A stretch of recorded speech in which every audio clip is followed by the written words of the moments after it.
بسم اللہ الرحمن الرحیم، السلام علیکم۔ سنگر اور ایکٹر فرحان سعید اور ایکٹریس اور ماڈل عروہ ہوکین نے 2016 میں ایفل ٹاور کے سامنے ایک دوسرے کو پرپوز کیا تھا اور بڑے زبردست طریقے سے دھوم دھام سے دسمبر 2016 میں ہی شادی کی تھی، اور شادی کے بعد یہ دونوں قابل رشک زندگی گزارتے ہوئے دکھائی دیتے رہے، لیکن اندر سے کہانی کچھ اور ہی تھی۔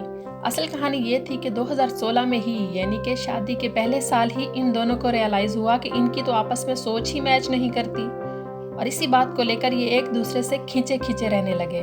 لیکن میڈیا کے سامنے یہ پارٹیز میں اکٹھے جاتے تھے، لیکن اندر پارٹیز میں الگ تھلگ دکھائی دیتے تھے، لیکن کیمرے کے سامنے اکٹھے ہو جاتے تھے۔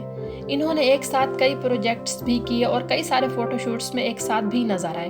انہوں نے پوری کوشش کی کہ ان کے اختلافات کی خبر میڈیا پر نہ آ سکے، کیونکہ انہوں نے کافی سارے پروجیکٹ پکڑے ہوئے ہوتے ہیں تو وہ پروجیکٹ ہاتھ سے جانے کا خطرہ ہوتا ہے۔